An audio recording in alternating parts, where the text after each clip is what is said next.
মা বাবা যারা এসেছেন, আপনার ছেলে মেয়ের যত্ন নেন। আপনার ছেলের মধ্যে যে কি পটেনশিয়াল আপনি জানেন না। আপনার এই ছোট্ট অবুঝ ছেলেটাই আগামী দিনের শায়েখ আহমদুল্লাহ হবে। আপনার হেফসখানায় পড়া ওই ছোট্ট ছেলেটাই আগামী দিনের আল্লামা মামুনুল হক হবে। আপনার ওই ছেলেটা আমির হামজা হবে, আব্দুল হাই সাইফুল্লাহ হবে। এভাবে বড় বড় আলেম হবে, তারা যুগশ্রেষ্ঠ আলেম হবে। সেই একদিন এই বাংলাদেশের পার্লামেন্টে যে বক্তব্য দিয়ে যশোরের পক্ষে কথা বলবে। আপনি জানেন না, কাউকে ছোট করবেন না আপনি। ওর কনফিডেন্স আপনি কমাবেন না, আপনি কমাতে পারেন না। প্যান্ডেলে আমার যে মা বোনেরা আছেন, ছেলে মেয়েদেরকে কখনো ছোট করে কথা বলবেন না। ও যে কোথায় যাবে আপনি জানেন না। আপনি মা হয়ে তাকে সাহস দিবেন, তার কল্পনার জগৎটাকে সাজাতে তাকে উৎসাহিত করবেন। ঠিক কিনা বলেন? আর আমার প্যান্ডেলের আমার প্রিয় শ্রদ্ধাশীলা মায়েরা বোনেরা, আপনারা তো আরো দামি সম্পদ। বিশ্বনবী বলেন, আর দুনিয়া কুল্লুহা মাতা। আল্লাহ আল্লাহ আল্লাহ। বিশ্বনবীর কথার ওজন দেখেন। আর দুনিয়া কুল্লুহা মাতা ওয়া খায়রু মাতা'আদ দুনিয়াল মারআতুস সালিহা। বিশ্বনবী বলেন, দুনিয়ায় যা দেখো সব আল্লাহর দেওয়া অ্যাসেট, মানে সম্পদ। আর এত অ্যাসেটের ভিড়ে সবচেয়ে শ্রেষ্ঠ সম্পদ হচ্ছে নেককার নারী। সুবহানাল্লাহ। ভাইয়েরা বোনের সাথে খারাপ আচরণ করো না, সন্তান মায়ের সাথে খারাপ আচরণ করো না। আমাদের মায়েরা আমাদের asset, they are our priceless asset. কারণ এই মায়েদের পেটে এসেছে আল্লাহর ওলিরা, এই মায়েদের পেটে এসেছে খান জাহান আলী, এই মায়ের পেটে এসেছে শাহজালাল ইয়ামানি, এই মায়ের পেটে এসেছে আল্লাহর সব নবীরা। নাকি নবীরা আকাশ থেকে ধপ করে জমিনে নেমে আসছে? মায়ের পেটে আসছে। এই মায়ের পেটগুলো খনি। আমার সম্মানিতা মায়েরা বোনেরা, নিজেকে ইসলাম দিয়ে সাজান, নিজেকে ইসলাম দিয়ে সাজান, নিজেকে পবিত্র রাখুন, নিজের আব্রু ইমান ইজ্জতের হেফাজত করুন, কোরআন পড়ুন, সুন্নাহ পড়ুন। আপনি জানেন না আপনার গর্ভে কে আসছে, কোন ক্ষণজন্মা পুরুষকে আল্লাহ তাআলা আপনার গর্ভে পাঠাবে আপনি জানেন না। মায়েরা নিজেদেরকে পবিত্র রাখুন, ইসলাম চর্চা করুন, কোরআন চর্চা করুন, নৈতিকতা দিয়ে নিজেকে সাজান।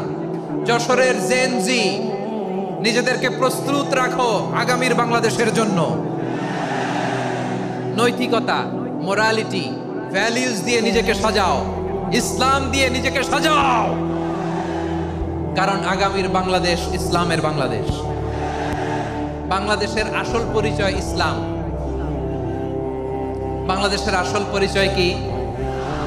সবাই বলে না। বাংলাদেশের আসল পরিচয় কি? এই ইসলাম নিয়ে আমরা সংসদ ভবন সাজাবো, রাজি আছি না নাই? শেকড় ভুলে যাওয়া যাবে না। আমরা ধাপে ধাপে শারিয়া আইনের দিকে যাব ইনশাআল্লাহ, কিন্তু জঙ্গিবাদ দিয়ে নয়, কট্টর পন্থা দিয়ে নয়। আমরা ইন্টেলেকচুয়ালি, গ্রাজুয়ালি, ধাপে ধাপে শারিয়া আইনের দিকে মুভ করবো ইনশাআল্লাহ। বলো লিল্লাহি তাকবীর। এদেশের আসল পরিচয় সবাই বলে না, আওয়াজ করে, এদেশের আসল পরিচয়। এদেশে আজান শুনে সূর্য ওঠে শহর গ্রামে, এদেশে আজান শুনে সূর্য ডুবে সন্ধ্যা নামে, এদেশে সকল কাজে সবাই বলে বিসমিল্লাহ, এদেশে ভালো কিছু দেখে শুনে হাসি মুখে সবাই বলে মাশা আল্লাহ। সুবহানাল্লাহ সুবহানাল্লাহ সুবহানাল্লাহ সুবহানাল্লাহ সুবহানাল্লাহ সুবহানাল্লাহ সুবহানাল্লাহ সুবহানাল্লাহ। ও নবীন তরুণ, তোমার কিসের এত ভয়? জেনে রেখো বাংলাদেশের আসল পরিচয়। বাংলাদেশের আসল পরিচয় ইসলাম। আওয়াজ তুলে বলো, আসল পরিচয় কি?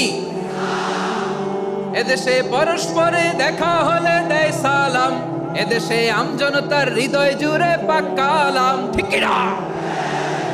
এদেশে বিপদ এলে সর্বজনে সর্বক্ষণে দোয়া পড়ে ইন্না লিল্লাহ সুবহানাল্লাহ সুবহানাল্লাহ সুবহানাল্লাহ সুবহানাল্লাহ।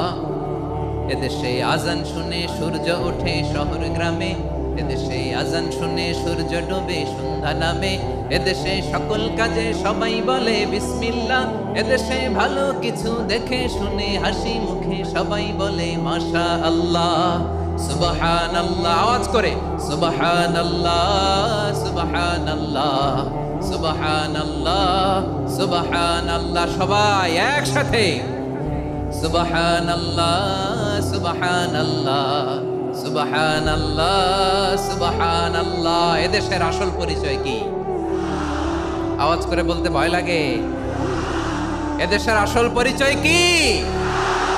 ইসলাম দিয়ে আমাদের সংসদ ভবন চলুক, আমরা চাই কি চাই না? বঙ্গভবনে লা ইলাহা ইল্লাল্লাহর পতাকা উড়ুক, আমরা চাই কি চাই না? প্রতিটি জেলা অফিসে, ডিসি অফিসে লা ইলাহার পতাকা ঝুলুক, আমরা চাই কি চাই না? কারা কারা চাই হাত তুলে আল্লাহরে দেখায়।